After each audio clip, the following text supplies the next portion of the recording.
Ladies and gentlemen, boys and girls, welcome to the one, the only Oulton Park.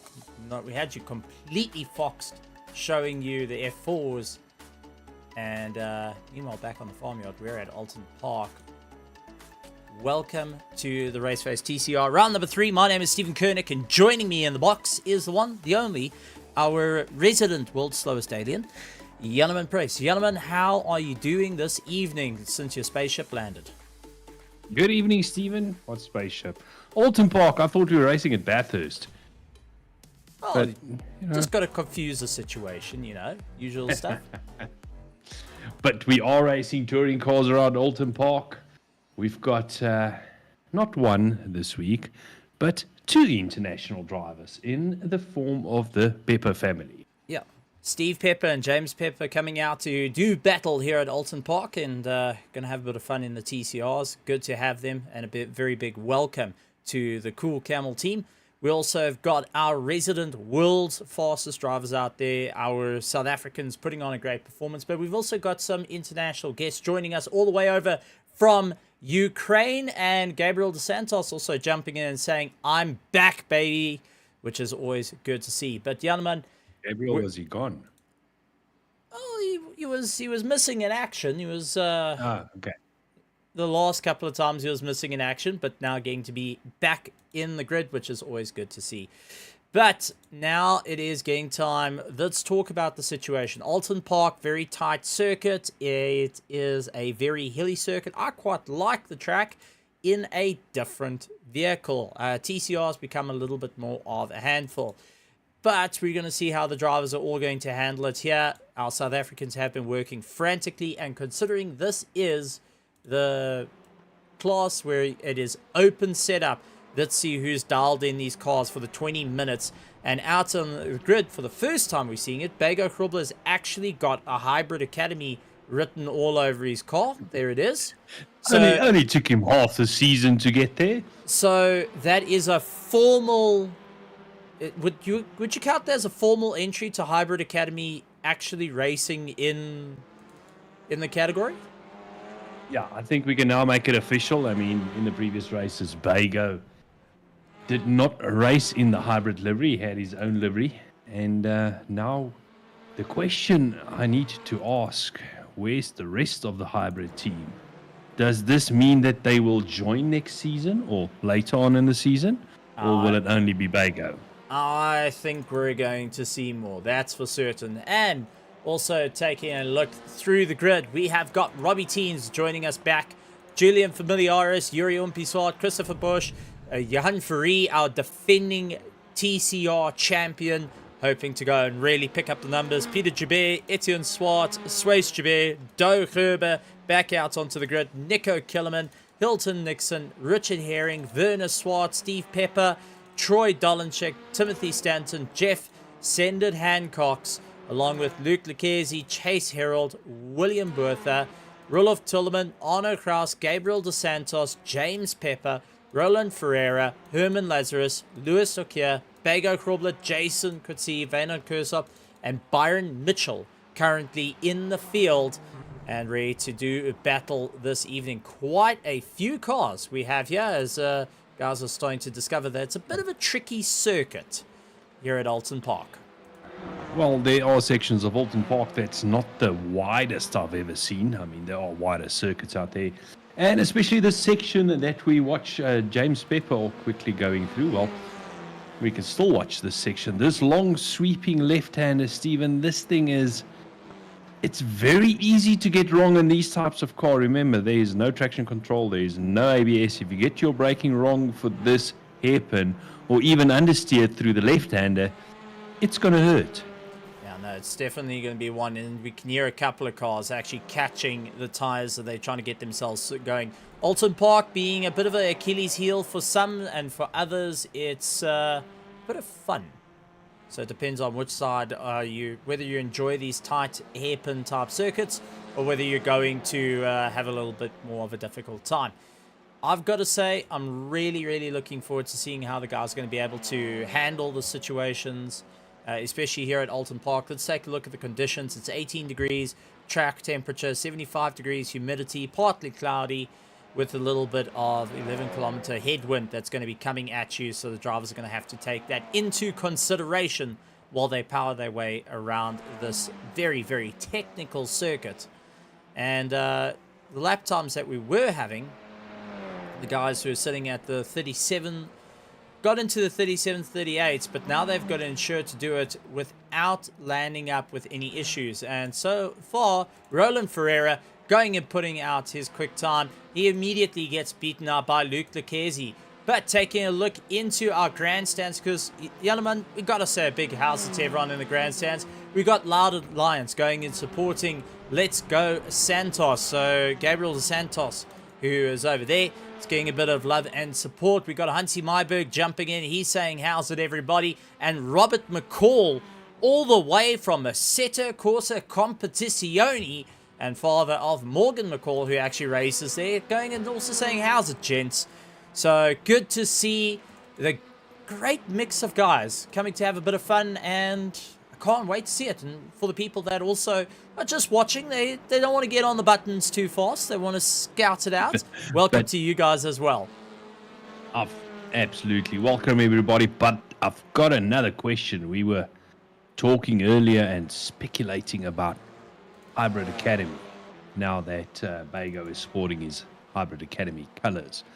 Might we also see a McCall on the grid? You wonder.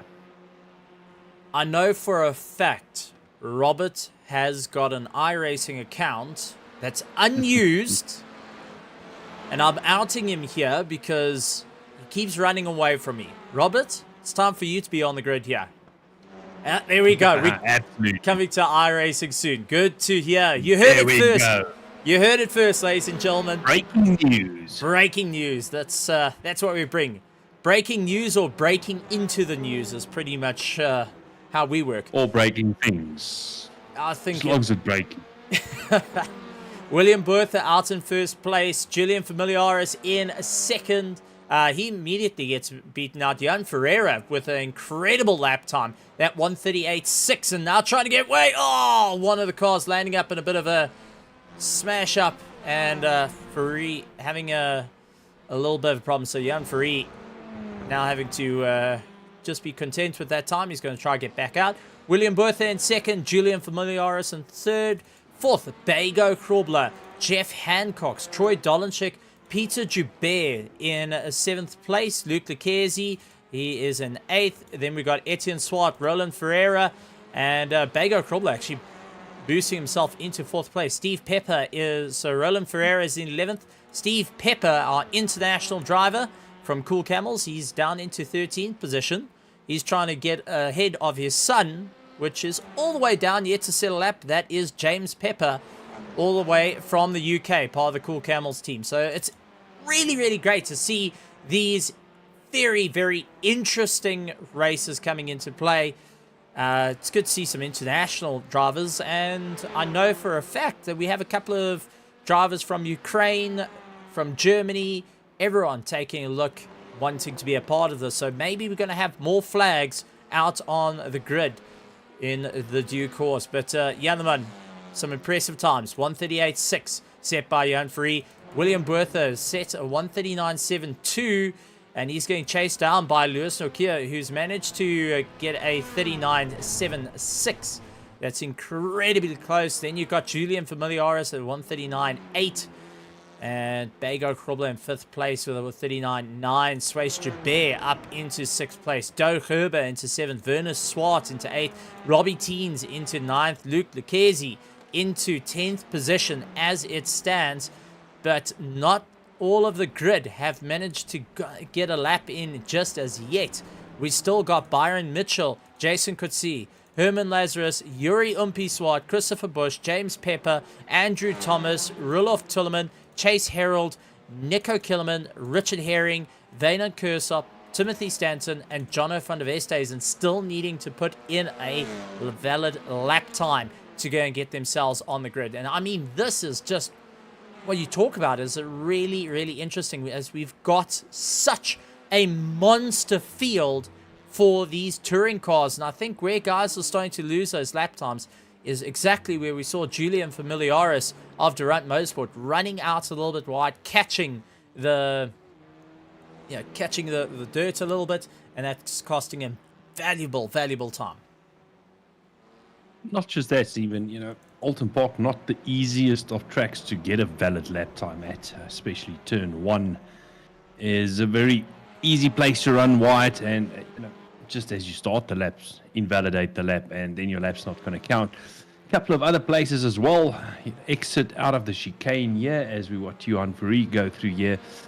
Also can put wheels on the dirt, get the lap time invalidated, and during qualifying, the drivers are pushing very hard, and I think that's one of a couple of reasons that we see a couple of the drivers are still needing to put in times. I mean, we already, there's less than 6 minutes to go in qualifying, and I want to say half the field, but at least a third of the field still having to put in valid lap times here.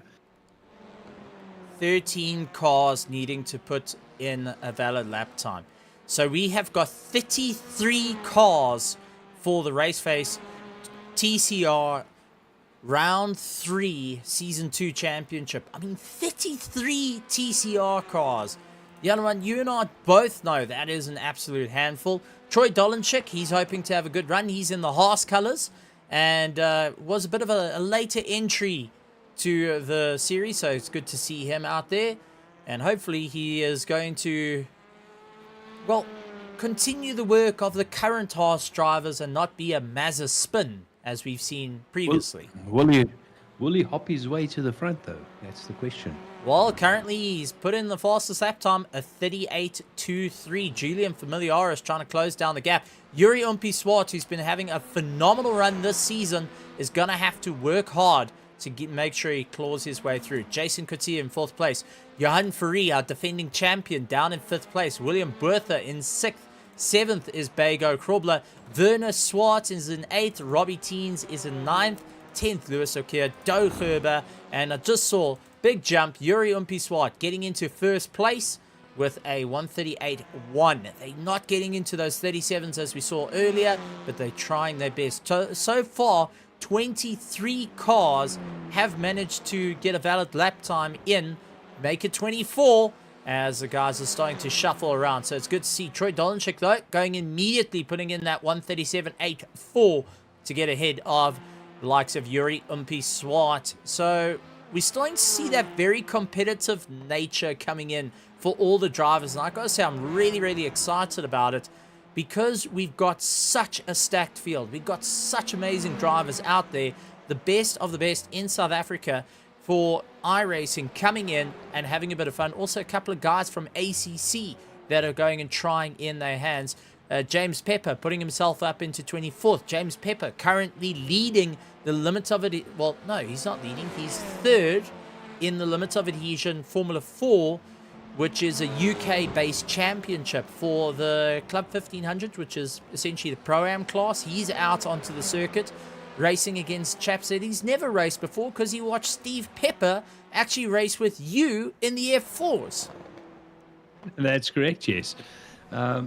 So it will be his first time out. New drivers that he's competing in. So we have a look at him as we spoke about track limits being an issue. Pushing a little bit hard, Stephen. Very easy to run wide out of those two right-handers. Actually doing very well to keep the car under control and not go into the wall there. But I'm having a quick look. The cars that have not put in a time.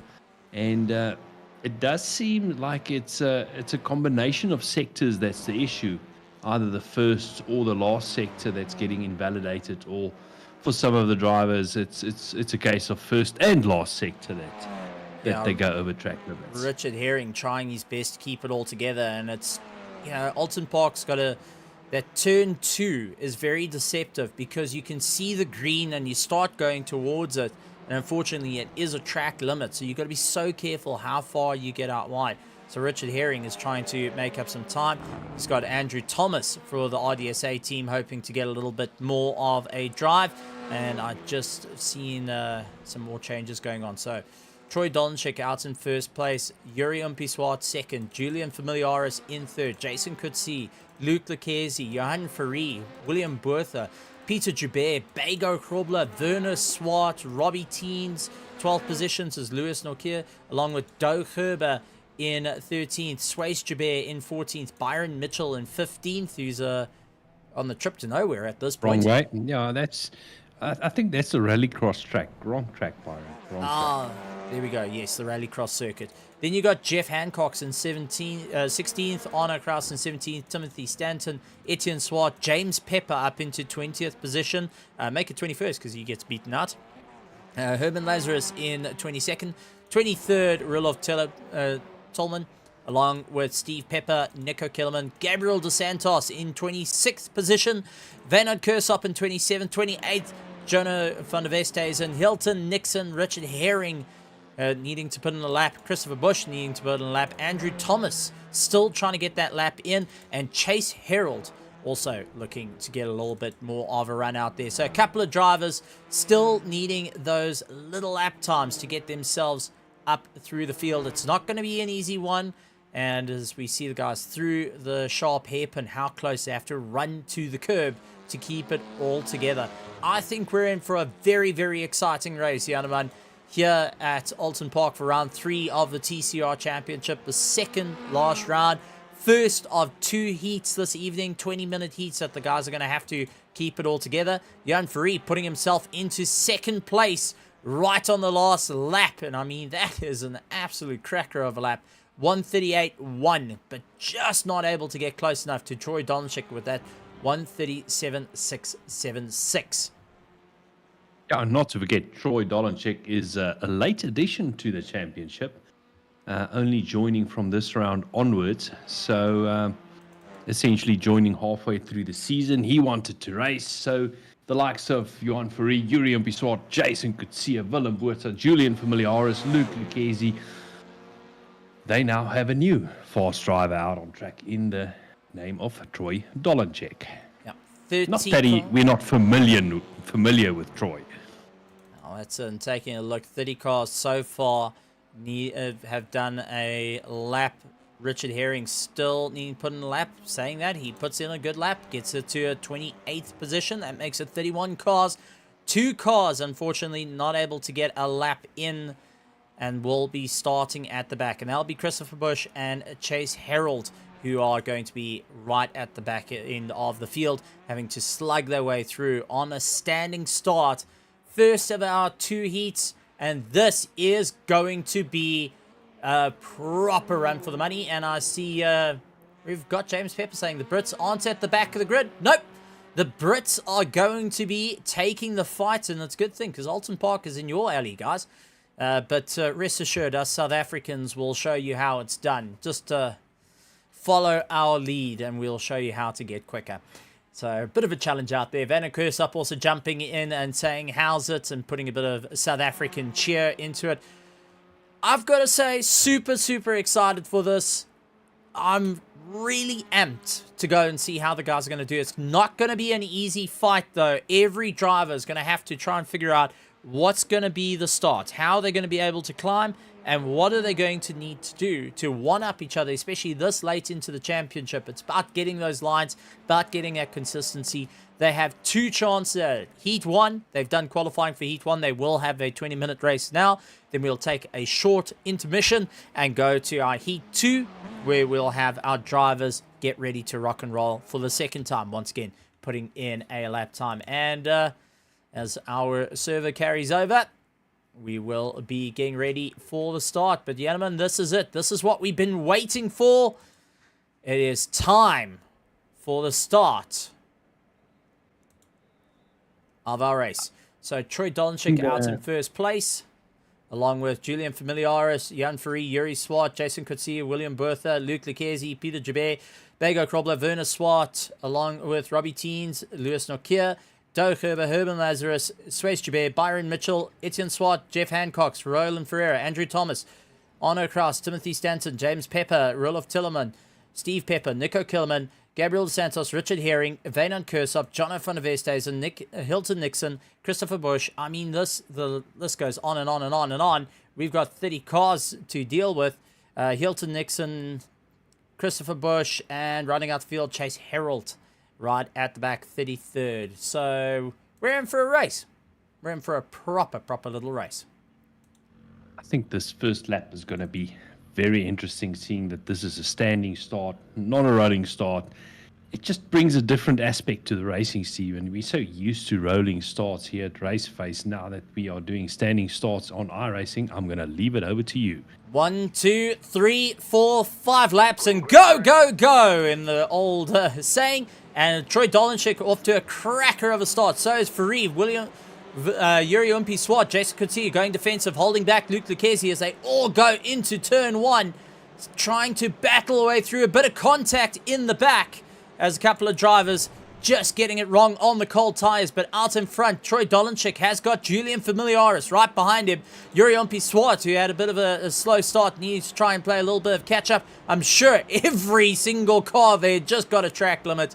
Jan Farid, Jason Kutsia, all over each other's back, along with Luke Lucchesi. Peter Joubert is on the charge as well. Robbie Teens trying to play a little bit of catch-up. He's got Werner Swart for company. Byron Mitchell, Doug Herber also getting into the battle as they make their way through the hairpin for the first time, along with William Bertha, Jeff Hancock, all keeping nice and close. Andrew Thomas, where's Lewis Akir right onto the back of him. But the battle out front, Troy Dolanchik, Julian Familiaris. Take a look at Yuri Umpi Swart, looking to go side by side. Got a killer drive out of the chicane. So does the likes of Julian Familiaris going side by side with Jan Farid. Under braking, and who's going to be able to get it through? It does look like Yuri Umpi Swat managing to get ahead of Julian Familiaris. Farid just keeping back Jason Kutsi, but that has allowed Luke Lucchesi to get into the tow and really put the pressure onto him as they fight their way through a little bit back. Werner Swan and Doug Herber are going at one another. Does look like Steve Pepper gaining a position, Andrew Thomas gaining a position. So drivers are busy fighting left, right, and center around the circuit. I've got to say, it's off to a bit of a wild start here at Oulton Park for round 3 of the Raceface TCR.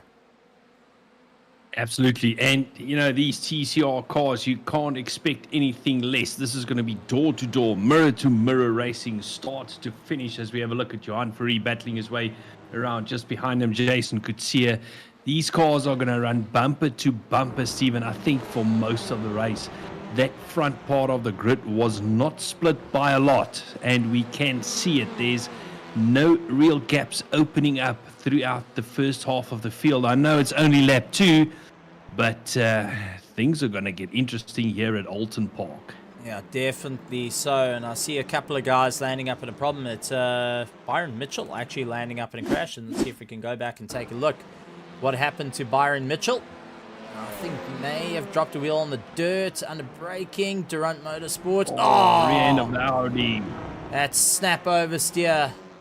And unfortunately, that chucks him way down the order. So having to get it towed back to pits. A couple of cars in the pits after seeing a bit of contact. And that does lend itself to a few people having a problem. But out in the front, Troy Dolanchik opening up the gap to Yuri Swart, who's got Julian Familiaris keeping him honest for company. And Johan Fourie, our defending champion, now looking to put the pressure on. Currently seeing his championship contenders just ahead of him. He's going to have to really put up the power. Jason Coetzee right behind him, trying to keep him open and honest as well. Luke Lucchese also doing everything he can. Peter Jabert has got a little bit more of a run, but take a look at Doug Herber. He's in a bit of a pack with Robbie Teens, William Bertha, Andrew Thomas, Jeff Hancock, and Lewis O'Keefe, all running like they're in formation. And it looks like a rolling start. It really does look like a rolling start. Doug Herber trying to break away. William Bertha on the outside managing to just get a little bit later on the brakes. Robbie Teen's actually backing out of it. Doe's now got a problem as William is right all over him. So Doe now having to go to the outside, and William sends it up on the inside. Beautiful, beautiful work in the little Veloster. And getting past the likes of their Elantra just ahead.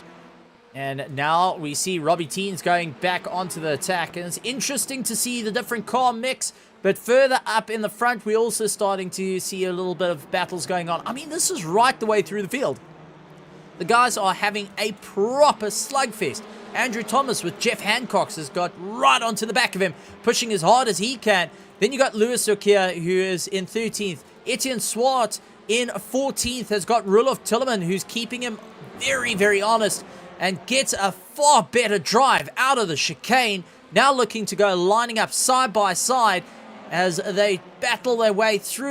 And it's a good thing that chicane's not there, but I feel it makes it rather more tricky because you're heading into the corner with so much pace and you have to try and get the car a little bit slowed down and get yourself sorted out. Swart now having a bit of a problem. That's Etienne Swart versus Werner Swart.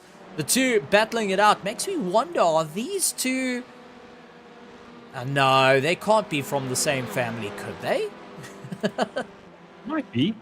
Might be, but take a look at Etienne Swart under braking, closing up on Roelof Tilleman as quick as possible as they get back onto the charge. So it's good to see this, but now take a look. Werner Swart gets a better drive out of the final corner. He's going to go up the inside. Sends it, and you can see the brakes glowing on the rear of that little car as he battles his way through. The little Hyundai really having to dig deep on this one. Then you got Werner Swart. He's got Arno Kraus right behind him. Arno going to push as hard as he can. Timothy Stanton along with Nico Killerman in 19th, 20th. Jono van der Vestes and Richard Herring down in 21st position. Steve Pepper right behind him. And Richard, be careful. Steve Pepper will keep you busy from now till next week. That's for certain from all my experiences with him. As you see a couple of guys locking up their brakes. But Steve Pepper all over the back of Richard Herring. This is the battle for 21st, 22nd. Bago Krobler in 23rd, trying to close down the distance. Lost out 14 positions on the start. Vaden Kursop, he's a little bit further down. He's got Swace Jabert all over, trying to close down the gap to him. And Herman Lazarus, Gabriel dos Santos is right on the back of Vaden Kursop. And trying to close down the distance. He is a lap down. Roland Ferreira, James Pepper, unfortunately retired. Hilton Nixon, they also retired. Christopher Bush is retired. Byron Mitchell and Chase Herald are our current retired vehicles from the race. So a couple of guys who just didn't have quite the start that they wanted, but will be back for Heat 2. Looking forward to seeing what they'll be able to do. And, oh, you can see the guys just getting a little bit more power down, dropping a wheel here and there, and it makes me wonder, are they going to get closer to that incident limits where every off-track will eventually add up to a penalty, and once that happens, it's a drive-through? Yeah, Oulton Park definitely a track that can lead to those kind of mistakes being made, especially turn 1, Stephen, and a couple of the other turns as well, where you can just overstep the boundaries a little bit, and that might come back to haunt you. As we have a look at this close battle out on track, we've got Julian Familiares. Behind him, he's got Johan Ferry. In front of him, he's got Yuri Umpiswat. This is essentially a 4-car train that's following through here, and they're not exactly giving each other a lot of space. They are going to go at it hammer and tongs, and let's see who can come out on top. There's not a lot of time left. I mean, the race has just started, Stephen, and we're already almost halfway through it. 2 minutes to go, then we hit the halfway mark. Jason could see also putting in a bit of battle, being a bit of stiff competition to the likes of Ferry just ahead of him.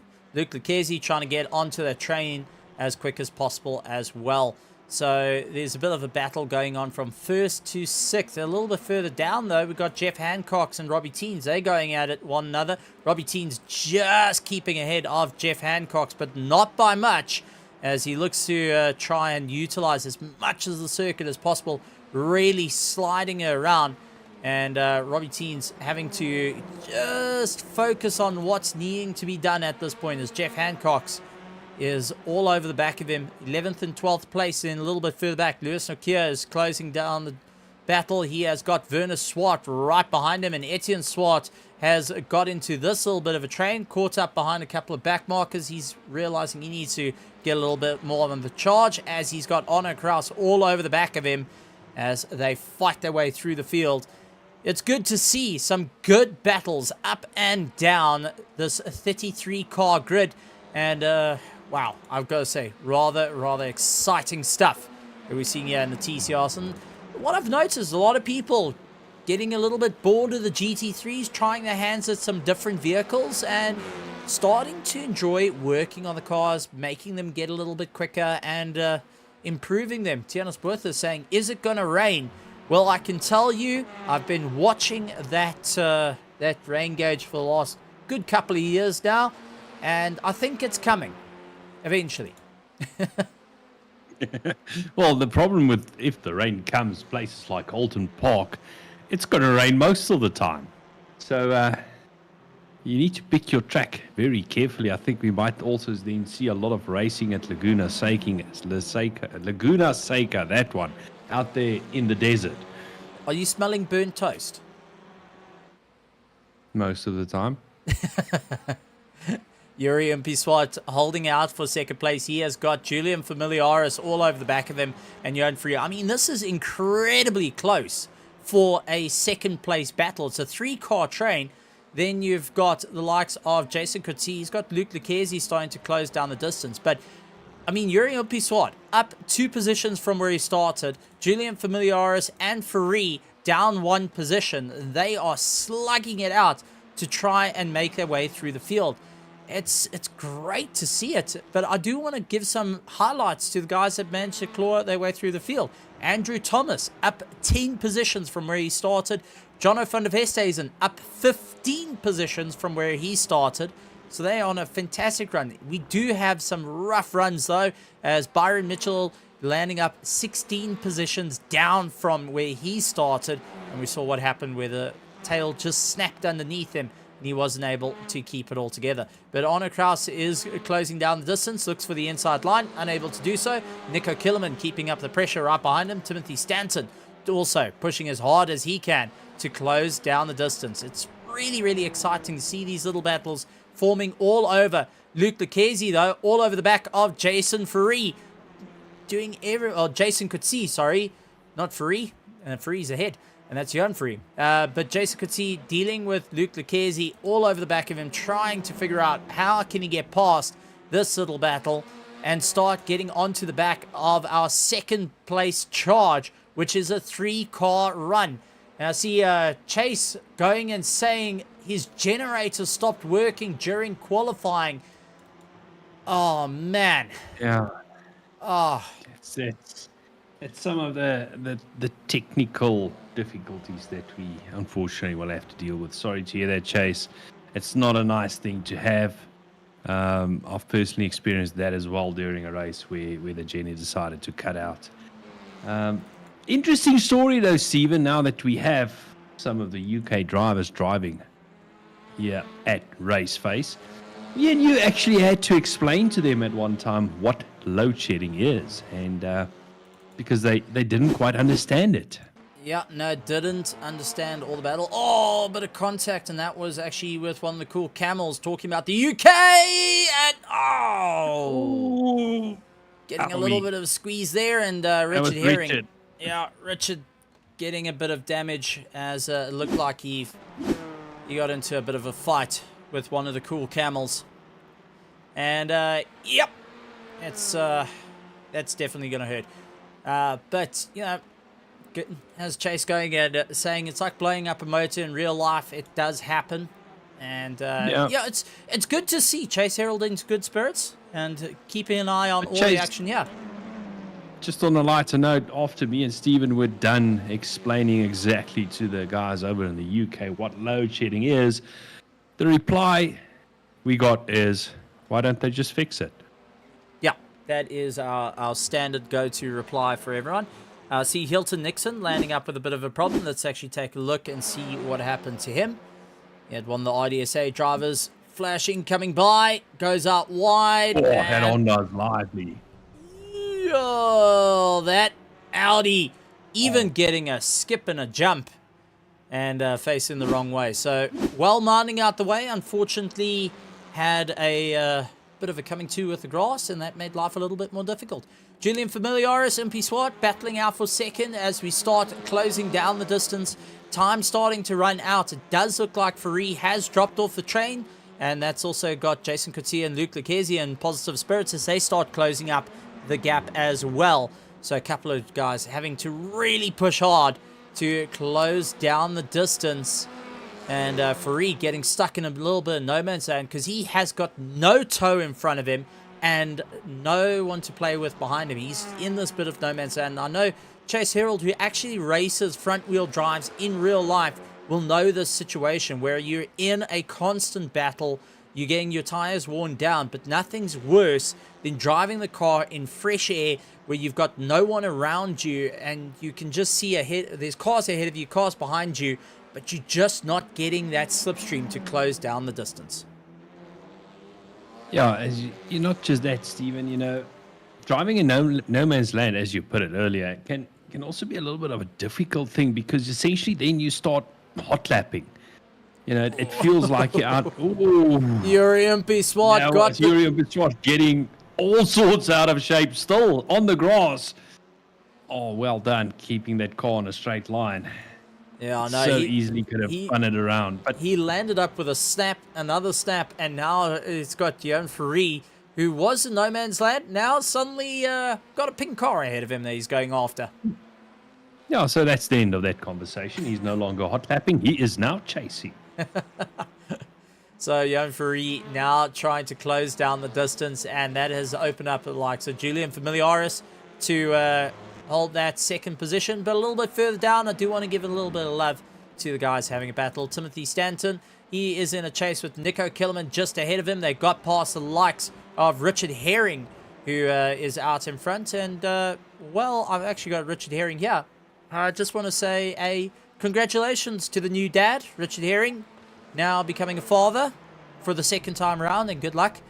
Oh, he heard you. He heard me. Sorry, I'm going away. I'm going away. Commentator's curse. It's a real thing. He heard you and decided to go for the wall. Commentator's curse is a real thing, folks. Lewis Okia is in a bit of a battle. He's got Robbie Teens all over the back of him. These two are having a fantastic ding-dong battle. And it does look like a bit of an interesting one, as we've got the Hyundai Elantra versus the Veloster, which is pretty much a combo you and I are very familiar with. The Veloster being a very short wheelbase that you can go and snap the car around, get it all sorted. And then you've got the Elantra, which through the long corners is far more comfortable of a drive for the guys to deal with. So it's good to see that we've got some interesting battles. And this is what I like about what the whole thing is all about. Yeah, comparing the Veloster to the Elantra, and I'm just going to put it out there, and everybody in the chat's more than willing or more than welcome to disagree with me. I see the Veloster as more of a sprint car, and the Elantra more as the comfy endurance car. Yeah, and it's also taking a look, we cannot go and forget about the Honda being the Honda Civic. One car that some people pick, some don't. It's not really the car I like, but some people seem to get to grips with it quite well, like Luke Lucchesi as he's onto the back of Jason Coetzee. A little train going on here as they battle it out. It's good to see these type of fights going through. So Jason Coetzee, Luke Lucchesi are in a bit of a fight. Lewis Nakia is in a bit of a fight with Robbie Teens. A little bit further down, though, Nico Killerman has got Timothy Stanton all over the back of him, closing down the distance. So you can see where the Honda Civic and the Elantra were able to get a lot more drive through the longer corners. They're a little bit more stable compared to the more snappy Velosters, and let's see how that's going to work out on across. So in the Civic, trying to break away from the likes of the Veloster and the Elantra behind him of Nico Killerman and Timothy Stanton. So it's good to see those little battles happening all over the circuit as well. Well, that's the thing, Stephen. I'm just quickly having a look at the timing screens here, and as you said, there's battles happening up and down the field. I mean, we've got this one out in front, Jan Free, Jason Coetzee. I mean, they are having an absolute ding-dong battle. But further down, I mean, we've got Louis Nokia versus Robbie Teens. We've got even further down, Nico Killerman and Timothy Stanton. I mean, these guys are battling it out up and down the field. And it's absolutely good to see that no matter where you race on the grid or in the field, you will have a battle. You will have drivers of similar pace that you can go out and battle. Now, I still stand. I want to see a Pro and a Pro-Am sort of championship. They can race together, but that's still something I really, really want to see. And now that we're starting to work with like 33 cars in the grid, which is for around a season 2, it's absolutely incredible stuff.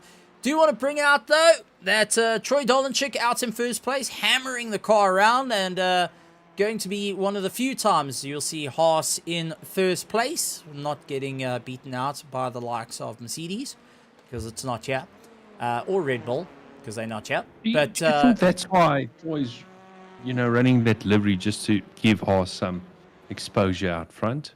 I think it's for Gunther Steiner, because we got to all love Gunther. Do you think Gunther asked him? Gunther went and asked. But now for the last lap. So Troy Dolanchik on his last lap. Julian Familiaris on his last lap. Yuri Umpi-Swart on his last lap. There's first, second, and third. Fourth, Johan Fourie, Jason Coetzee, Luke Lucchesi, now realizing he needs to put the hammer down as much as possible if he wants to close down the distance. Peter Jabert, William Bertha are lying 7th and 8th. Doe Gerber, he is a little bit further down, seeing he's got the white flag. Andrew Thomas, Werner Swart, Robbie Teens in 12th. Lewis O'Keefe right behind him, needing to really dial it in. Jeff Hancock's on across. Nico Killerman all over the back of him, looking towards turn 1, and they do have a Timothy Stanton right behind them, and Bago Krobler also trying to get a little bit closer. They're realizing that there's one lap to go in this 4-car train, and it's going to be a fight down to the line. That's for certain for all 4 of them. Timothy Stanton, though, looks to the inside, has to go on the defense, and Bago Krobler also looking to try and follow suit. But as it's coming down to the wire, we keep an eye out on our leader, Troy Dolanchik, who's just keeping it all together, needs to figure out what's going to work for him as he powers his way through. Arno Kraus managing to open away from Nico Killerman, who's got Timothy Stanton looking up the inside, really hunting for that inside line. Bago Krobler now getting a far better drive, trying to do everything he can. But Troy Dolanchik, 1 corner to go, will be taking heat 1 of round 3 as he comes across the line. So well done to Troy Dolanchik. First place. Second goes to Julian Familiaris. Yuri Umpi-Swart just getting ahead of Johan Fourie and Jason Coetzee, along with Luke Lucchesi, Peter Jabert coming across the line. William Bertha, Doe Herber still has got Andrew Thomas trying to chase him down. Werner Swart, Robbie Teens, Lewis Nokia right behind, and Jeff Hancock's also putting up a chase. Arno Kraus is keeping ahead of the likes of Nico Kilman, but take a look. Timothy Stanton has got the pressure from Bago Krobler, lying in 18th position at the moment. 19th is the likes of Rudolf Tilleman, but let's see, will Arno Kraus be able to keep ahead? Yes, he does. Nico Kilman going and finishing up in 16th. Timothy Stanton, though, side by side, and it does look like he managed to get ahead of Bago Krobler, finishing out in 18th. 19th is Rudolf Tilleman. Steve Pepper from the Cool Camels, and our UK contingent coming across the line in 20th. Etienne Swart, Swace Joubert going and crossing the line 22nd. 23rd will be Richard Herring. He's got a bit of damage on the car, but limping across the line. Well done, buddy. Vernon Kursop chasing him down, will be ending in 24th. He's got Roland Ferreira trying to close down the distance. Herman Lazarus in 26th. Hilton Nixon also out on the circuit, crossing a line in 27th. 28th is Jono van der Westhuizen, James Pepper, Gabriel Dos Santos, Christopher Bush, Byron Mitchell, and Chase Harold, as we know, unfortunately had a problem in with, well, his entire generator giving up the ghost here at Oulton Park. But Janneman, take a look at that for a race result. Super, super close racing. Yeah, absolutely. And we speculated about Troy Dolenjek before the race. I mean, and to bring it home with a 2-second gap to second place man, Yuri Mpiswart, absolutely amazing. Julian Familiaris, Yuri Mpiswart in third place. But, I mean, Steven, looking at this timing sheets up and down the field, the gaps at the end of the race, a lot of them, I mean, I'm counting 1, 2, 3, 4, 5, 6, 7 gaps within a second of each other. 7 cars within a second of each other as they cross the finish line. I mean, that's the type of racing you want to see.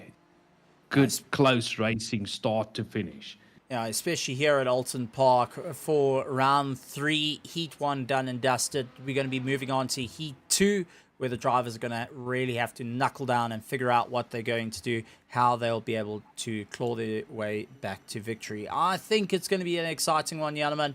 I can't wait to see what it is. I know there's going to be a couple of people going back to the drawing board and figuring out what's going to be best for them.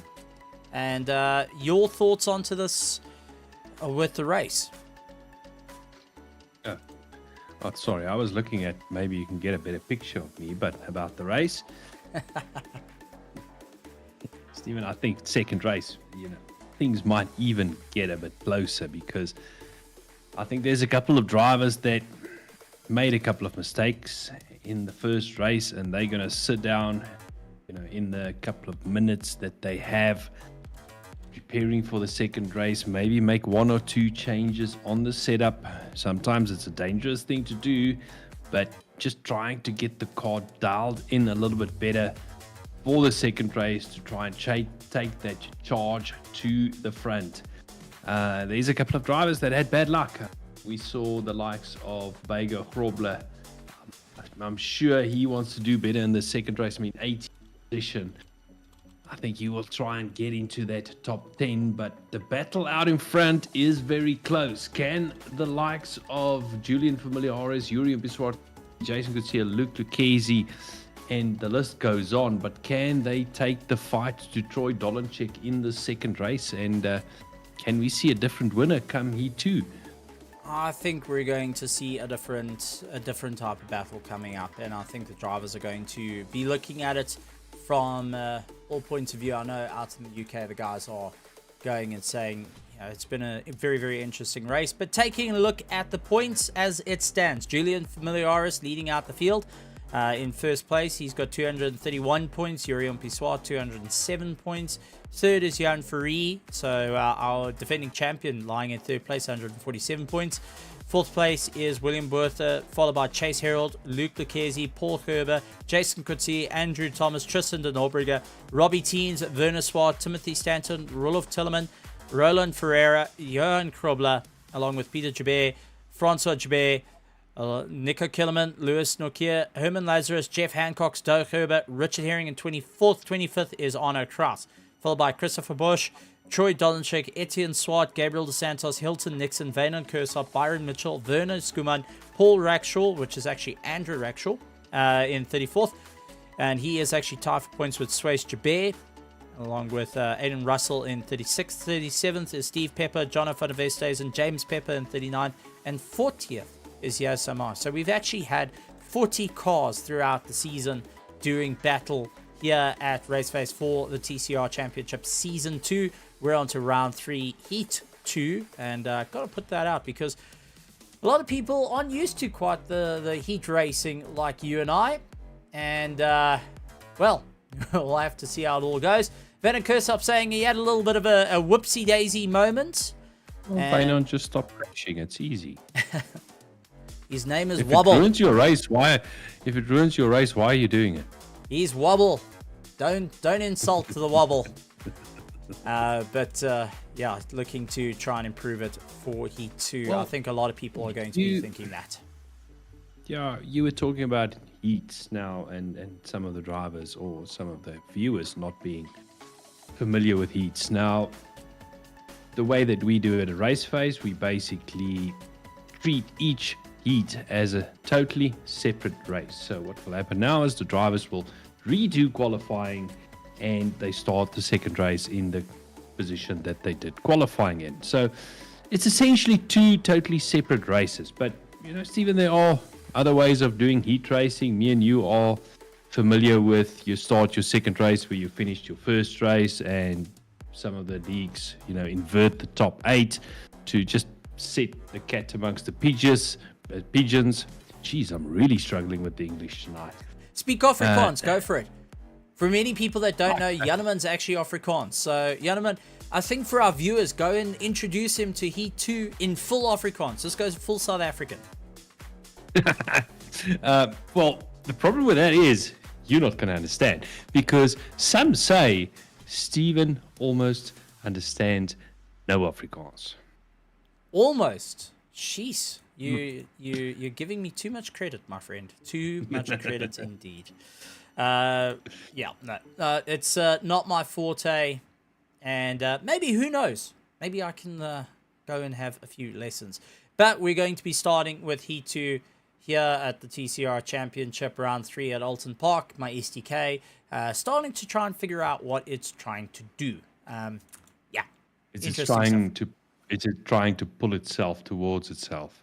Center itself. It's gone through the meditation process. Okay. Yeah. You got to like properly do it, buddy. Meditation. Feel it. But now, as you said, qualifying for Heat 2 is going to make things a little bit more interesting, as drivers are going to have to figure out what do they need to do to claw their way down to the wire. Who's going to be able to get to the top? Who's going to be able to make their way right to the top of the race? I think this is going to be an interesting one, because now everyone's got to scale it up. They got to understand where everyone is and figure out what's needed for the run. And gentlemen, I feel that this is going to be a properly close race. Well, the warm-up is done. So now it's time to go racing. And the reason why I'm saying that, Stephen, is that there are some drivers that treat race 1 as a kind of a warm-up. It's not to say you're going to plod around a track and not do your utmost best, but it's a sense of trying to find your place on the track. Who are you battling tonight with? Who do you want to beat in the second race?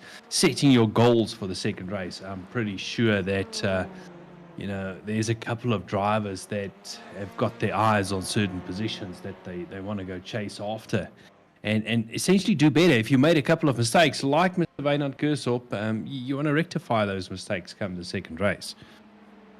It's something you want to keep in mind and always focus on what's next. How are you going to be able to close down the distances and really focus on what you need to do. These TCR cars are no easy feat to go and drive.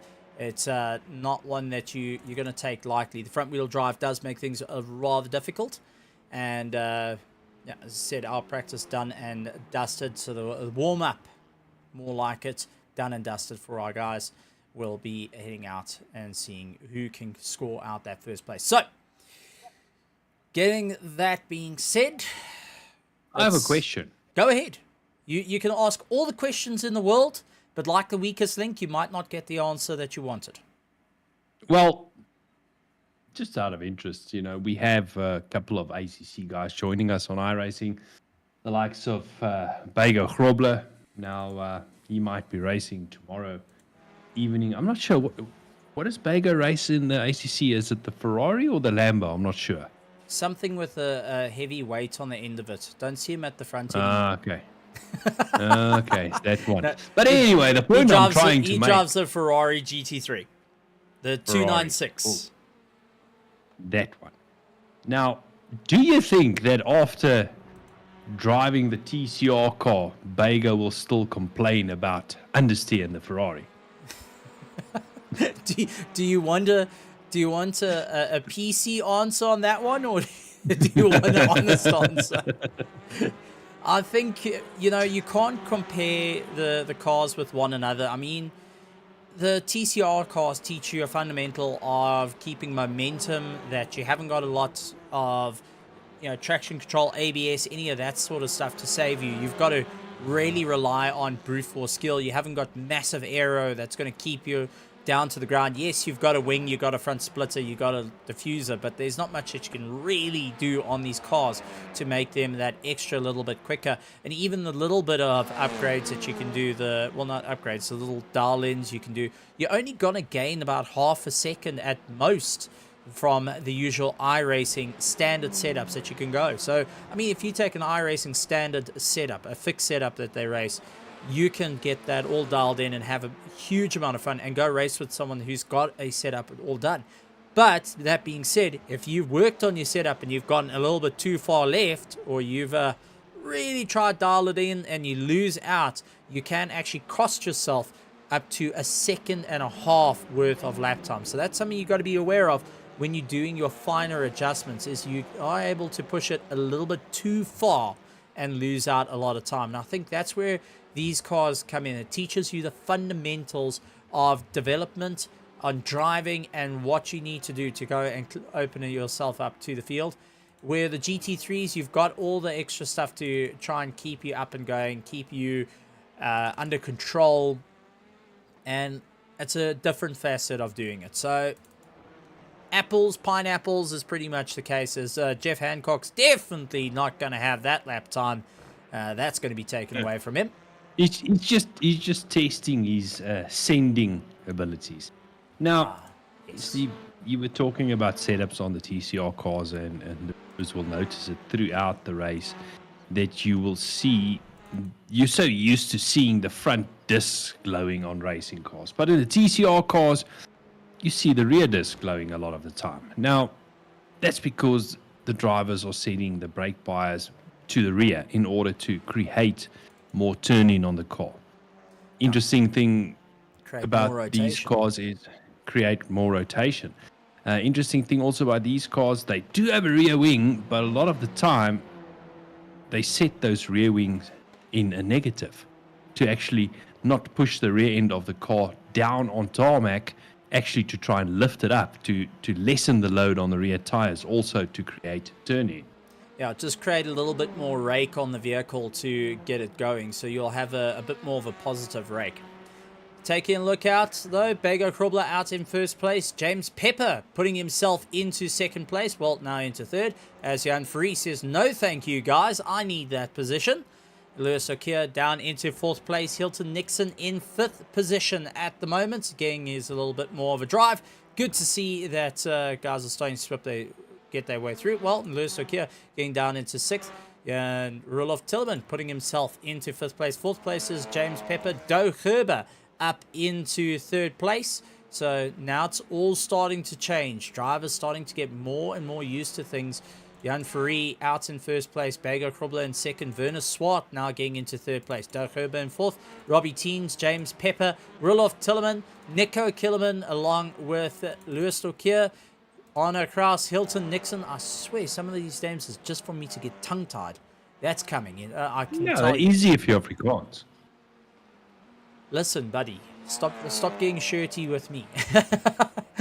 Andrew Thomas putting in a valid lap time and going off into the dirt. And as we can also see, Troy Dolanchik putting himself into first place, but did go landing off into the dirt. So I think this lap is just for him to get himself all wound up and get himself back out towards the front.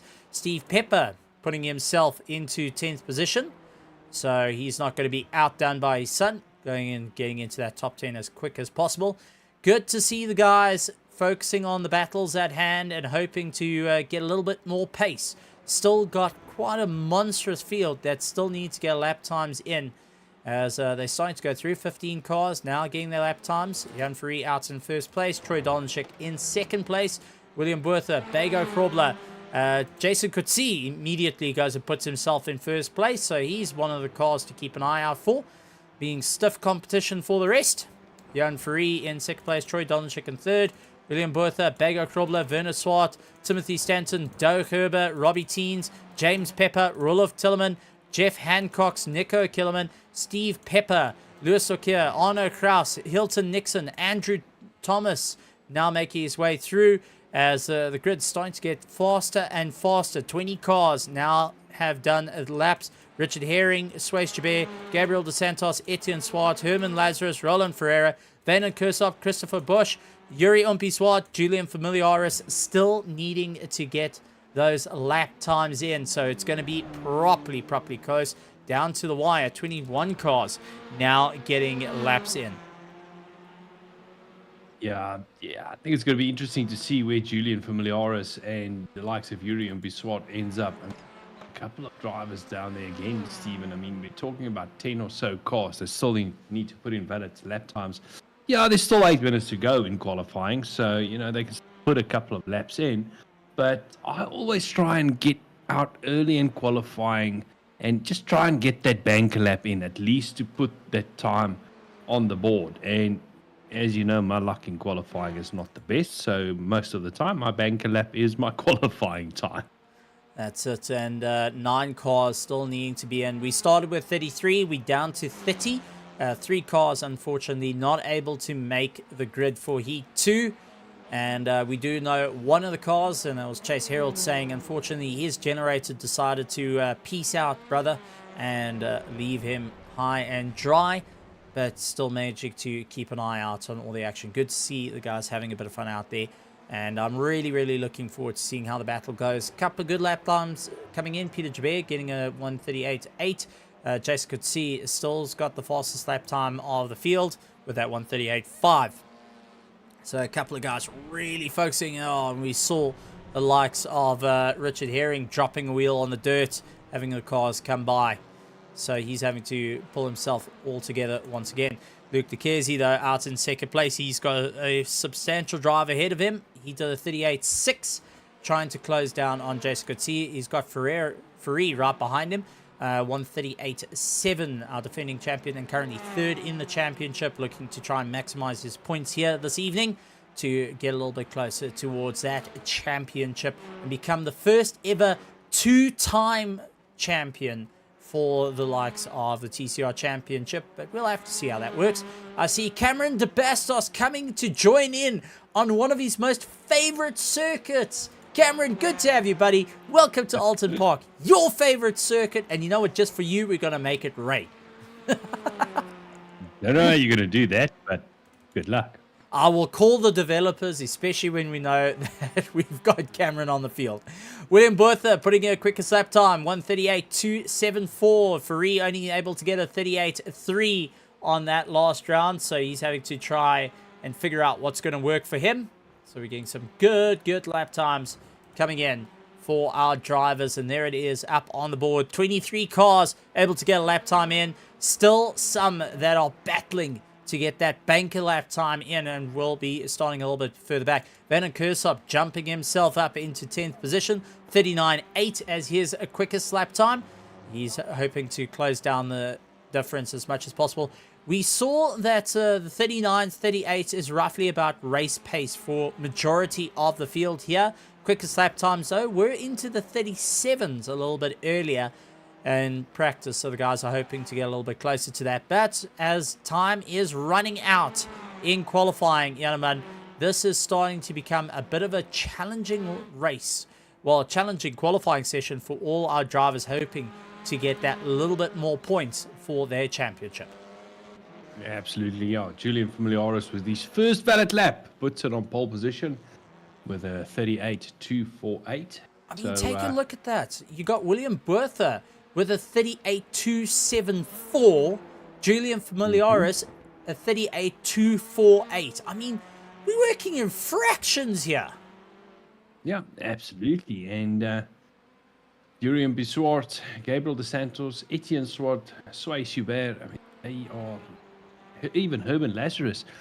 I mean, there's 4 minutes to go in qualifying and they still need to put in valid lap times. And it's not like they're not trying. I'm having a look at their sector times. I mean, it's just putting a wheel on the dirt here and there.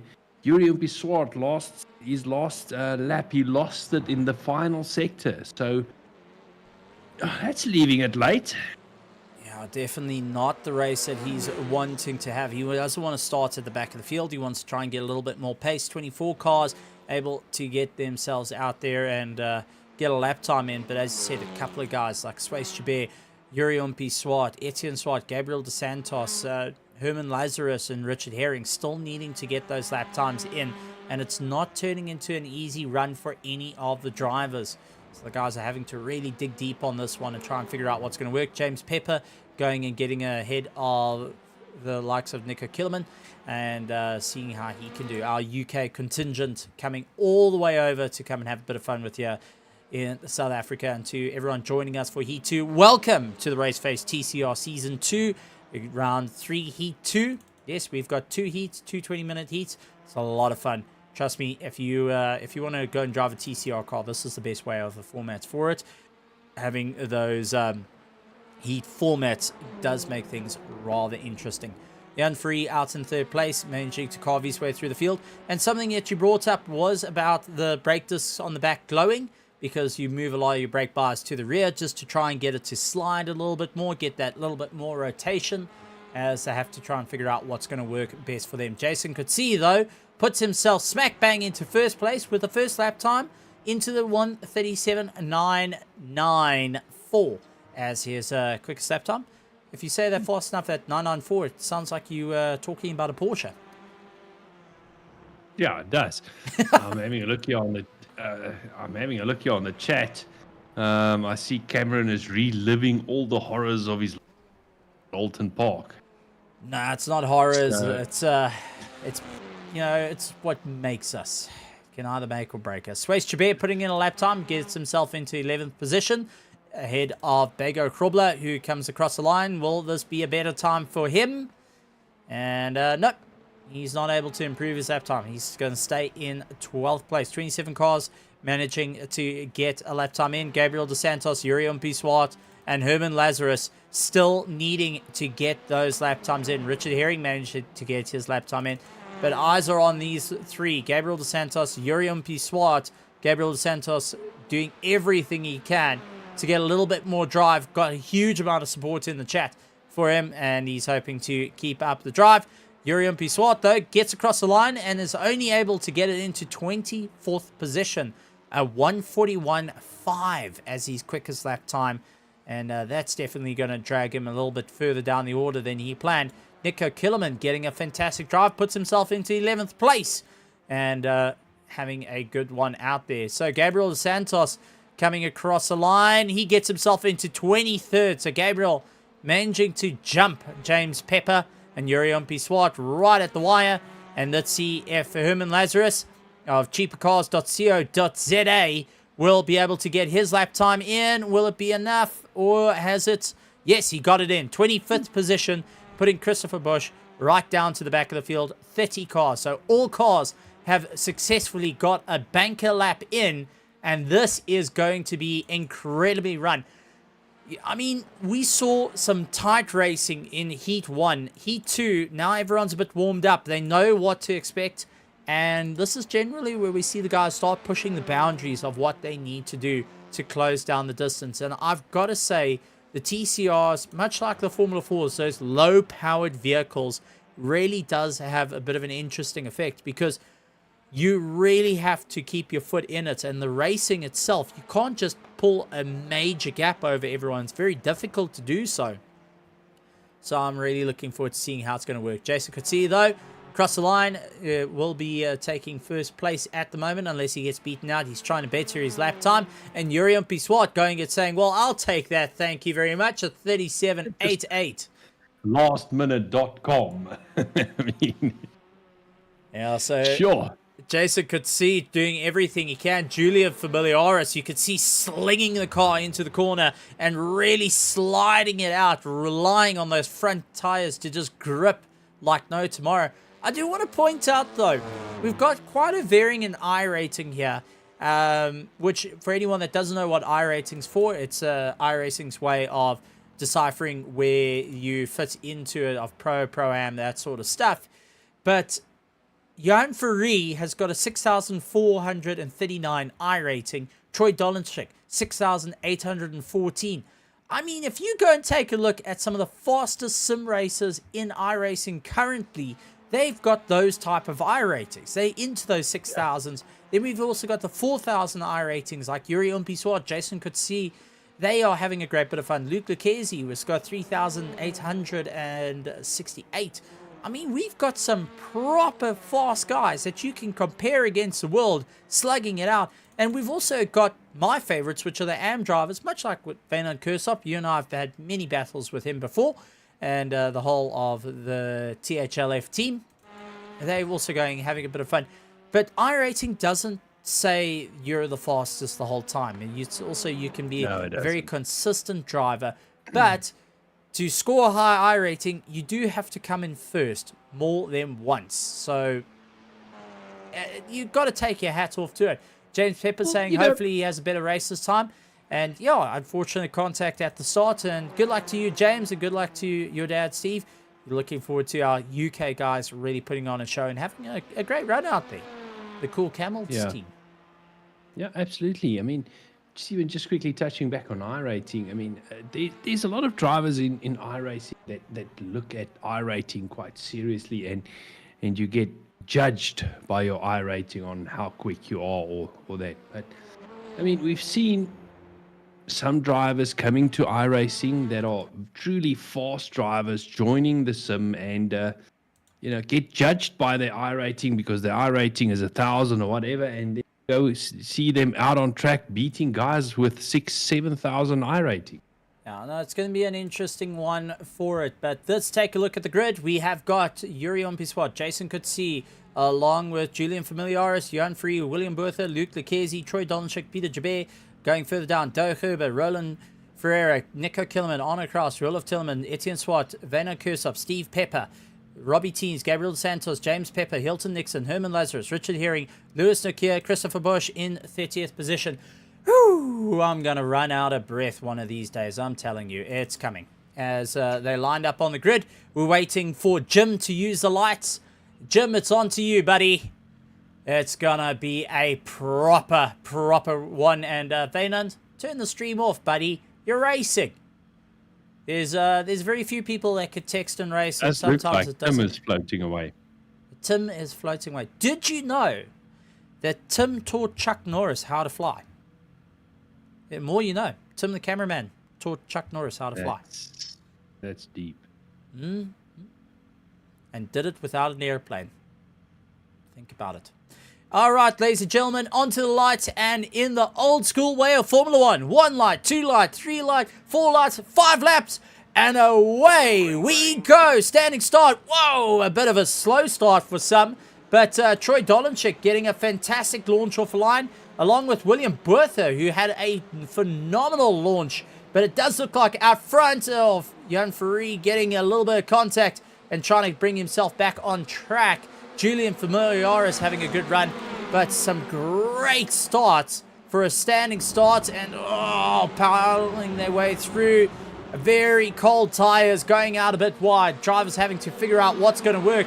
Ferree, though, going backwards, has got Peter Jabet in that Pennzoil car, closing down the distance, dives up on the inside, and it looks like Free going out wide. He's trying to bring it back. Can he bring it back? Watch the wall. Oh, my luck. Oh, just slings it on, and a bit of contact behind. He brings it back, luckily, but at the same time, the whole field having to hit the brakes has suddenly had a very uncontrolled car coming back onto the circuit. Fortunate enough, not too much of a rough run there. Oh, and saying that, I just heard a bit of a thump into the wall. And I think that was Timothy Stanton who had a bit of a prank. That well-known crunch that you get in iRacing. Yeah, not a very nice one to have. Out in front there, Urian Piswat, Jason Coetzee getting a great run. Luke Lucchese right onto the back of him. He had a phenomenal start to launch himself up onto the dirt. Julian Familiaris, and take a look. William Bertha getting a lack of drive. Has got the likes of Troy Dolanchik all over the back of him.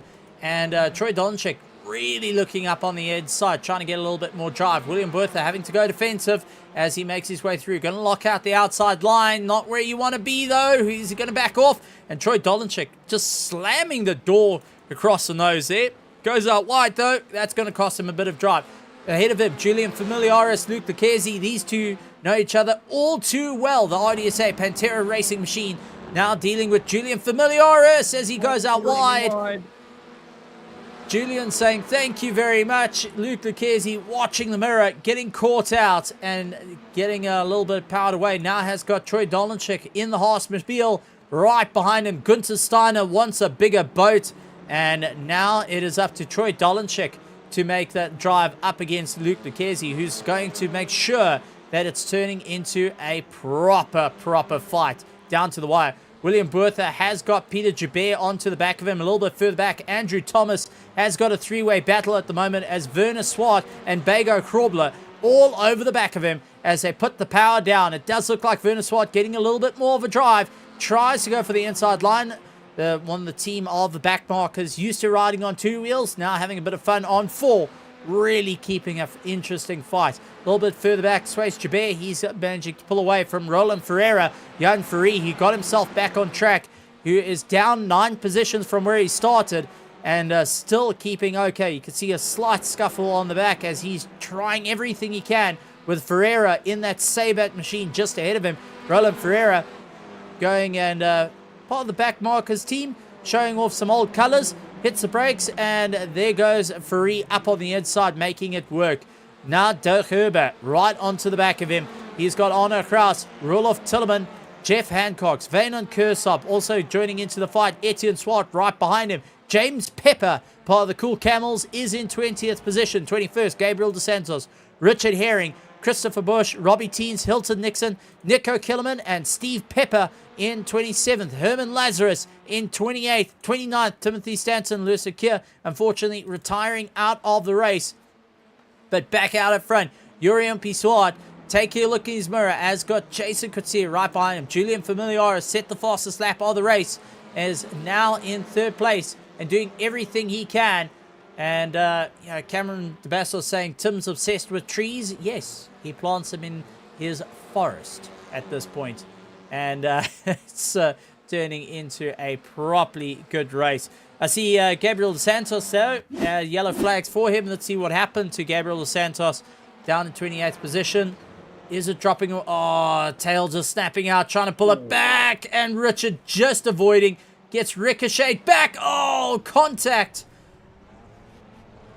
Ouch. That's One nasty. of the... Yeah, unfortunately, nothing you could do. You're in the middle of nowhere, and it did look like Robbie Teens came around the corner and just had this impact that he had no control over. Luke Lucchese has got Troy Dolanchik right behind him, looking up on the inside. Troy Dolanchik is on rails at the moment, trying to close down the distance between them.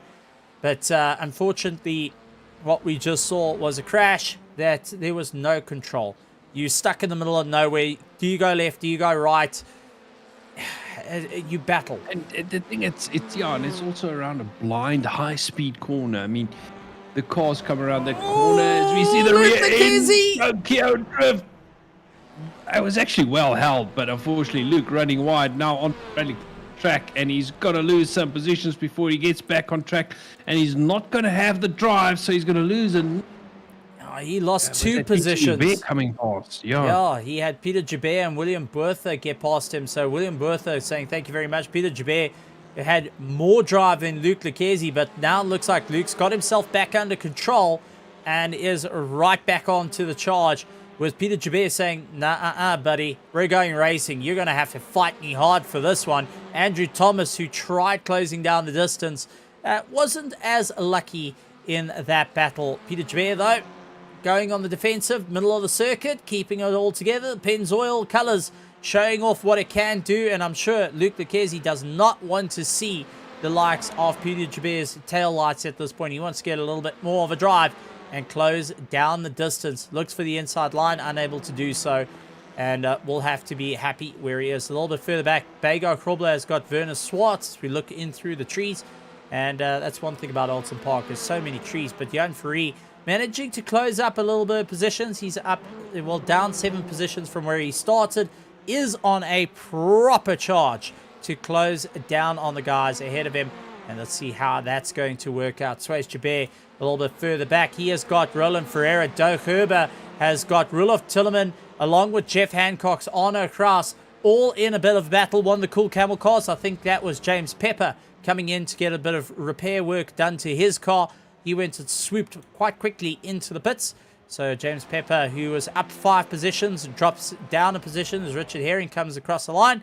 He's going to be quite happy with that. Hilton Nixon as well. So James Pepper hoping to get going. There he is, managing to get a little bit more of a drive, and we'll be heading out onto the circuit just ahead of Herman Lazarus, who's got Christopher Bush and Steve Pepper trying to close down the distance. Robbie Teens, Lewis O'Keefe in 27th position.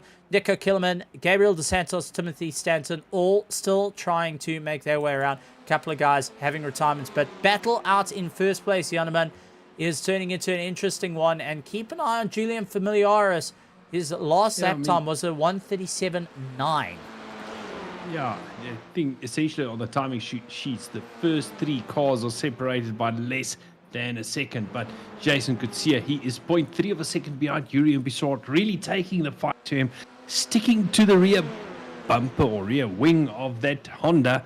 I mean, he's trying to slide his way past there by any means necessary, trying to create a gap, that he can put his nose in. But at this stage, Yuri Bissort definitely coping with the pressure and just soaking it up and folding the rear view mirrors in maybe and just saying, sorry, I'm just going to race my race. Yeah, you've got to. And we see Troy Dolenchik going out very wide as well.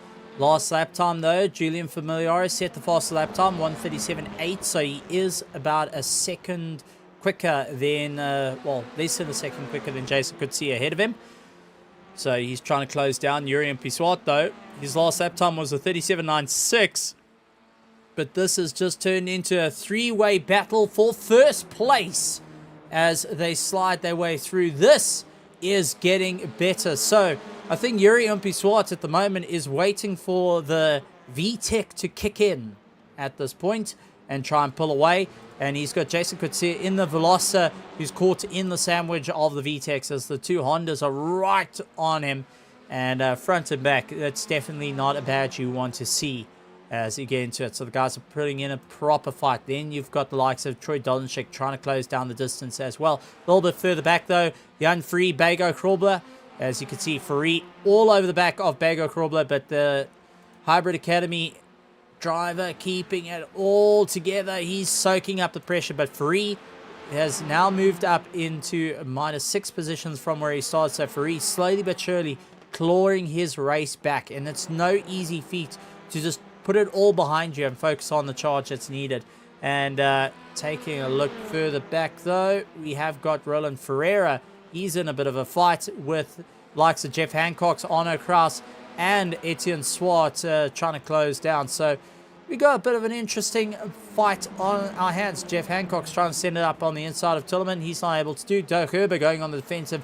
He had to hit the brakes pretty hard as Roland Ferreira's right behind, in front of him. And also Suez Joubert, as this is turning into a monster of a fight. Doe sends it up on the inside. Will that kill his drive? It killed Roloff Tillerman's drive a little bit.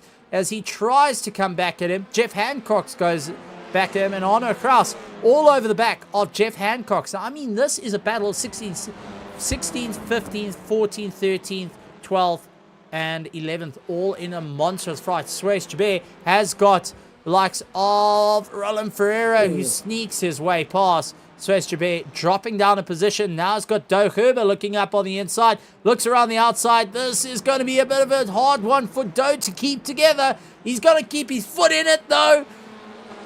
And battles his way by. Who's going to break first for the chicane? It does look like Suez goes up the position and will try and get the drive back onto the back of Doug Herber. Roloff Tillerman also getting a fantastic drive. But Jeff Hancock's going and closing down the distance between them. I mean, this is some proper TCR racing. This is what we love to see. Lewis Akir saying, stick it, guys, which is good to see. And Lewis Akir actually was one of the drivers that had to retire the car. Now going up to the grandstands and watching it. It's good to see drivers. Oh, Ferreira off into the dirt. There goes Doe. Suez Jabir, Roloff Tillerman also involved in that. Oh, contact! Oh, man. Etienne Swart also getting caught into that little bit of rubble. Yep. It's Grass like ice, and unfortunately, not much you can do. Wynand goes up. You called it the grass is like ice. The floor is lava. Yeah, that's definitely it. But this is a battle for first place. Yuri and Swart, Jason Coetzee, Julian Familiaris, they all into a proper battle. Now, I do want to point out they do have a fast repair. Now, for anyone that doesn't know what a fast repair is, you can go and break your car, tow it back to the pits, get it repaired to pretty much a new car, and get it back out onto the circuit to ensure that you're not losing too many positions. That's something that all the drivers have in their arsenal to get themselves back out there. So it's something to keep the drivers going. You don't quit. You can just get back out and get driving. And I'm sure that's what every single one of these drivers want to do, especially with the racing that's going on hand. Some proper... Oh, man. There was some proper good racing, but there's also some proper smack bangs and crunches. It doesn't matter where you go in the sim world, you will see a smack bang or crunch happening. Even in the real life racing, it's something that does happen. Yeah. And Cameron Vassos knows that all too well, as Watkins Glen was a perfect show to it. And as Cameron's saying, that was a oof moment. Yep, that would be the Minecraft oof sound effect coming into play. As you see Roloff Tillerman, he's exiting the pits and seeing these three battle it out. Here comes Troy Dolenchik. He manages to get past our back marker and now into a proper run. So Julian Familiaris onto the back of Jason Coetzee. Something we saw at Laguna Seca now starting to come back into fruition. These two know each other all too well as they battle it out for second place. And Julian Familiaris really sliding the car around. So is Jason Coetzee hanging on to the front. And you could see the brake discs glowing on the back of these cars as they're trying to just get as much rotation as possible to snap the cars around and really keep into the fight. And with the time starting to run out, we've got 6 minutes to go of this race. I mean, this is going to be a rough run to the line for all the drivers looking to maximize the points for round 3 of a TCR Championship Season 2 here at Raceface, which is just phenomenal stuff. It's good to see how this has grown into a proper run of a championship. Yuri Swart out in first place, Jason Coetzee in second, Julian Familiaris in third, fourth Troy Dolenchik, Luke Lucchesi, William Bertha, Peter Joubert, Andrew Thomas, Johan Ferree, Bago Krobler, Jeff Hancock's making his way through, Arno Kraus, Roland Ferreira, Richard Herring, Hilton Nixon right on the back of him, James Pepper, first of our UK contingent, is in 16th, 17th, Herman Lazarus, along with Steve Pepper, Christopher Bush, Werner Swart, Suez Jabir, Roloff Tillerman, Doug Herber, Wynand Kersop, Robert Teenings, Etienne Swart, Nico Killerman, Lewis Akir, Gabriel DeSantos, Timothy Stanton, rounding out our field at the moment as it stands. But turning into some properly close racing. Keep an eye out though. Troy Dolenchik, fastest lap time of the race, was on the last lap.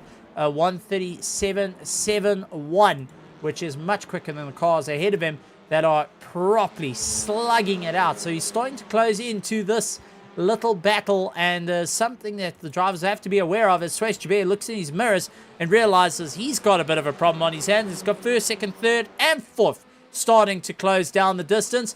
Jason Coetzee, second time of hanging around Oulton Park, going to go around the outside.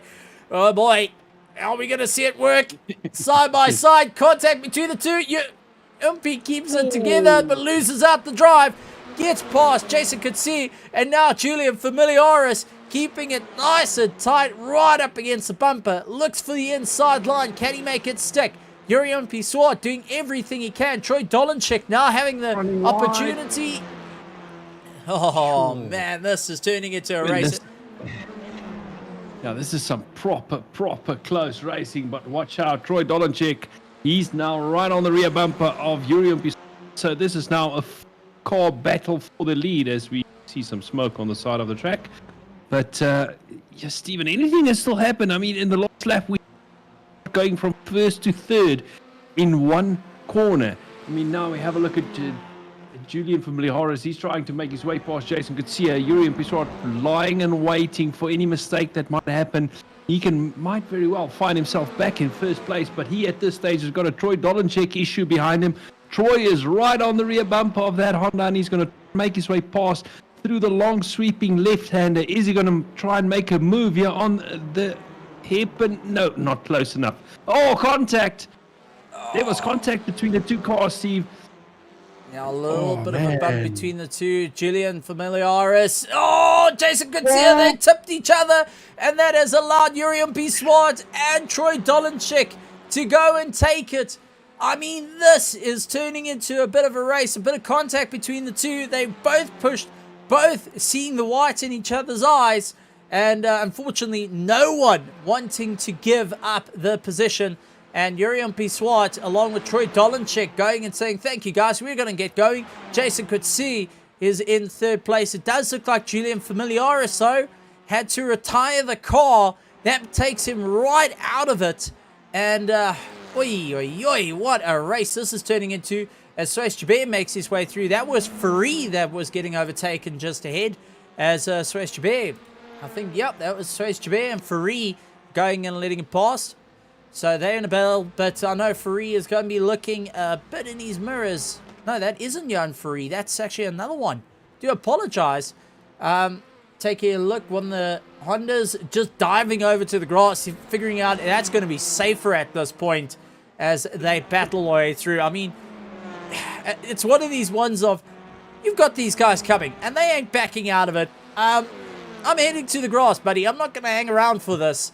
And Oulton Park has got... rather mind out the way, let the guys go and get back into the fight. But, I mean, this is battle for first place. We got a little bit further down. We've got Andrew Thomas on the back of Johan Free, who's the defending champion. Johan Free now down 3 positions for him where he started. He's into 7th position. A little bit further down, though, Robbie Teens and Vaynard Kersop. I do want to talk about this.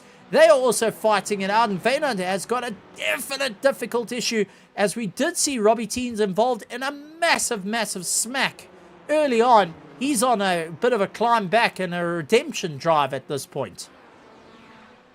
Yeah, I mean, trying his utmost best to try and get his way past there, but out in front, Oulton Park, Troy Dolanchik is trying to make his way past, but it does look like Oulton Park opened up a little bit of a gap since we last saw that battle. I mean, Steve, race time almost over. They're going to do at most one more lap. There's 20 seconds to go in this race. Can they make their way across the starting line for one final lap, or do you think this is going to be it? No, it's going to be close. They're going to cross the line, and there's the white flag. Yep, Jim with the white flag on the left-hand side. Gotta love Jim. Really works hard. Goes and he trips around the world.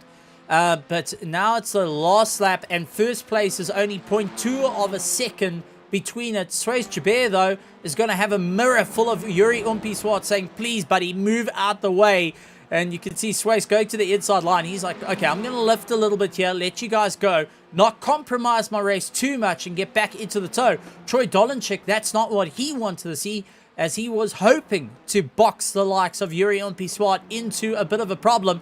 This battle is going to be a run down to the wire for first place, and it is major, major, major for the championship as they are battling it out for points. So both these drivers have everything on the line and everything to go for in Heat 2 to maximize their points. And so far, Jurien Piswart is going defensive. You can see going a little bit to the center of the circuit to try and hold back Troy Dolenchik, but Troy just getting that drive out of the corner exits. He's able to get a little bit more rotation than that Honda just ahead of him. It's Hyundai versus Honda. Yes, you heard that right. We've got the double H's and Chase, and Troy Dolenchik over the curb, trying everything he can. Jurien Piswart properly hanging it out at this point, doing everything he can. The Durant Motorsport driver dealing with the likes of the Sunjin team. With one corner to go, though, it is going to be all about the drive. And it does look like Jurien Piswart taking first place ahead of Troy Dolenchik by 0.24 of a second. Third place going to Jason Coetzee, along with Luke Lucchese coming across the line in fourth place. Peter Joubert managing to finish up in fifth. Jan Ferree up in sixth place. So well done to Mr. Ferree after that. Only losing out 2 positions, but had one of the greatest saves we've seen out there. Andrew Thomas in 7th. 8th going to Bago Grobler, all the way from Hybrid Academy, along with Willem Bertha, Arno Kraus, Roland Ferreira, and congratulations into 12th position goes to James Pepper, who's come out all the way from the UK in his debut TCR race. And I think this is his first time actually in a TCR in a league race. So, gotta say, good debut outing. Richard Herring going out in 13th position. Great run for him. Herman Lazarus along with Steve Pepper in 15th position. He's got Werner Swart trying to close down the distance between the two of them. They've still got a race on at the moment, so it's still up for grabs. Werner Swart not going to give up just yet. Hilton Nixon in 17th. 18th is Race Joubert. Roloff Tillerman, Christopher Bosch, Vernon Kursop, Robbie Teens, Doe Herber, Jeff Hancox, Julian Familiaris, Etienne Swart, Nico Killerman, Lewis Lokier, Gabriel Dos Santos, and Timothy Stanton rounding out our field, but Steve Pepper just managing to keep ahead of Werner Swart as they come across the line. But, Janeman, whew, what a race. Well, I actually don't know what to say. I mean, it changed, everything changed, and everything changed again. I mean, you had Jurien Piswart dropping from first to third and then battling his way around with Troy Dolenchik, and all of a sudden he finds himself back in first again. So well, I'm a bit speechless. This was some very, very awesome close racing, and a little bit of contact, but Stephen, I mean, honestly, if you're racing that close, contacts do sometimes happen. And I do want to point out 33 cars in Heat 1, 30 cars in grid in Heat 2. We do know of what happened to our one retirement. That was to Chase, and heart goes out to him with having that generator giving up during qualifying. But all in all, fantastic run from all the drivers up and down through the field. And I've got to say, really, really happy to see the guys having a bit of fun, really putting their shoulders out into it.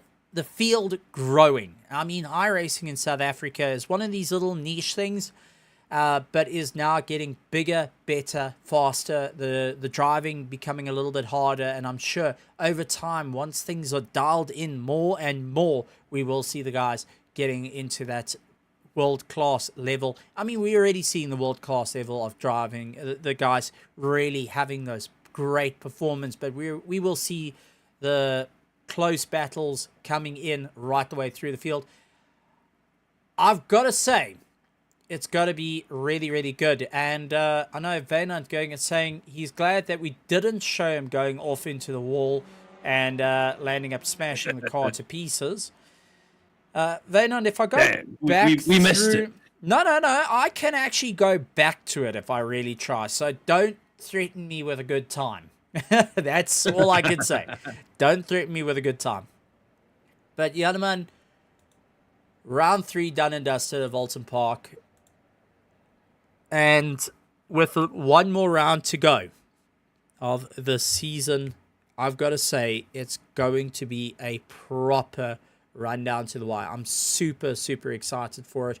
It's good to see how it's evolved from the start till now, and the guys going and battling it out. It's very, very good to see. But while we're talking about this, let's take a look at what's coming up this week. We have got round 5 at the Nürburgring for the Raceface GT3 Sprint Series Season 10 on the 30th of August. That is tomorrow. Come and join us for a huge amount of fun. And I'm really looking forward to seeing how the drivers are going to push themselves at Nürburgring for this 55-minute Sprint Series 1 mandatory pit stop in these GT3s.